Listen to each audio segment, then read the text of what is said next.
Daylight saving time. What is it and why do we change the clocks? You may have noticed lately that it's been staying darker longer in the mornings and taking longer for the sun to come up. It's another telltale sign of fall and the changing seasons, and it's also an indication that daylight saving time is about to end. I'm sorry, what? Daylight saving time? Hello there and welcome back to the FAQ Factory, where we ask and then look into questions we've been pondering or ones you have, and then present what we found. Today we're looking into daylight saving time and the practice of changing our clocks 1 hour and why that ever started in the first place. We'll also look into the hot debate over whether or not the practice should continue and some of the states that have given up on the whole thing. I'm your host, Abby Burke, and here is everything you need to know about daylight saving time. First things first, you've probably heard it called daylight savings time before, or at least that's what I grew up knowing it as. And while the terms have become interchangeable and both are recognized by dictionaries such as Merriam-Webster's and Oxford, daylight saving time without the S is considered correct and preferred by many editors. It's the older and original form from American English dating to the early 20th century. But the form with an S was already much more common by 1978 and is now extremely common in American English. The practice is also sometimes referred to as daylight saving or daylight savings without the word time. During daylight saving time, we move our clocks forward by 1 hour during summer months so daylight lasts longer into the evening. In return, clocks are moved back an hour in the fall. As a result, there is one 23-hour day in early spring and one 25-hour day in the middle of autumn. Several countries participate in daylight saving time, including the United States, Canada, Cuba, and most of Europe. However, the majority of countries elsewhere, especially those close to the equator, do not. This year, on November 5th, those that do participate will set their clocks back 1 hour when they go to bed. This means if you go to bed at 10 p.m., it's kind of like you're going to bed at 9 p.m. This is why some people say you gain an extra hour of sleep in the fall. In 2023, daylight saving time in the US ends at 2 a.m. local time. In the UK and other European countries, daylight saving time, also known as summertime, ended on October 29th. An extra hour of sleep sounds pretty nice, right? But to make up for it, we spring forward or lose an hour when daylight saving time begins in the spring, and we set our clocks forward 1 hour. Daylight saving time always starts on the second Sunday in March and ends on the first Sunday in November for the United States. Controversy.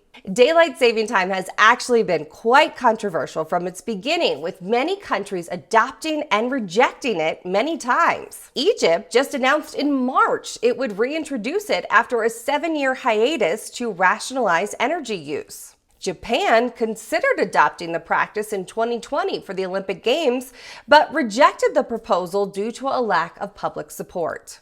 So how did all of this get started?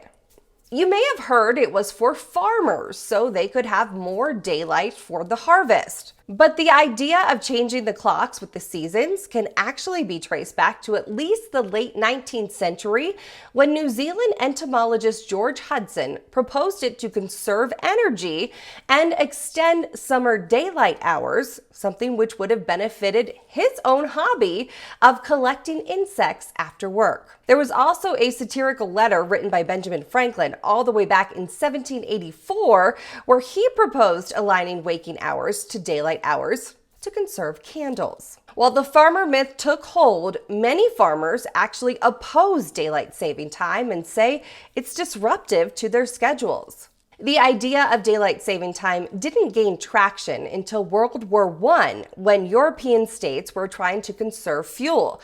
Germany was the first country to adopt daylight saving time in 1916, and the US followed in 1918. The practice went through many variations before the U.S. standardized it in 1966 in the Uniform Time Act, which allows states to opt out of it, but not stay on daylight saving time permanently. Whether or not the practice actually saves energy is still under debate to this day, as studies have found little, if any, energy savings from the shift. However, studies have found adverse health effects linked to daylight saving time, such as a spike in fatal traffic accidents, heart attacks, strokes, and sleep deprivation in the days after clocks are moved forward an hour in March. A March 2023 YouGov poll found that 62% of Americans want to end the practice of changing clocks, though only 50% preferred to keep permanent daylight saving time. Currently, there are 2 states in the U.S. that do not observe daylight saving time. Hawaii and Arizona, with the exception of the Navajo Nation, observe permanent standard time, along with American Samoa, Guam, the Northern Mariana Islands, Puerto Rico, and the Virgin Islands. 9 other U.S. states are also actively considering legislation to keep permanent standard time. There are 19 other U.S. states that also want to do away with changing the clocks, but they want to permanently keep daylight saving time and have already passed legislation to do so if Congress were to allow it under the so-called Sunshine Protection Act. Those states are Alabama, Colorado, Delaware, Florida, Georgia, Idaho, Kentucky, Louisiana, Maine, Minnesota, Mississippi, Montana, Ohio, Oregon, South Carolina, Tennessee, Utah, Washington, and Wyoming. The act was introduced by a bipartisan group of senators in 2022 and passed unanimously by voice vote, but it stalled in the U.S. House of Representatives because lawmakers could not agree on whether to keep standard time or permanent daylight saving time. The bill has been reintroduced again this year and been referred to the Committee on Commerce, Science, and Transportation to review, so we'll see what happens, but it would need to pass through both the Senate and the House of Representatives before it would go to the president to sign into law. So what's the argument against the Sunshine Protection Act? Well, pretty much everyone agrees that ending the time changes is generally a good idea, as it can wreak havoc on our bodies and schedules, but the big hang-up seems to be which time to permanently adopt. The medical community has taken issue with how the bill proposes to permanently adopt daylight saving time rather than sticking to standard time. This means we wouldn't turn the clocks back, so the sun would rise later in the fall and winter and extra early in the spring and summer.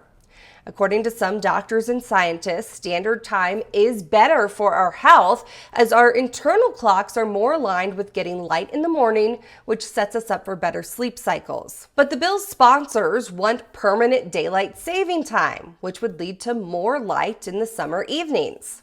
One reason for this could be economical, as people tend to spend more money when clocks are set to daylight saving and they are out and about later in the evening. As you can tell, we're still a long way from a consensus, and it's unlikely the U.S. is ending daylight saving time anytime soon.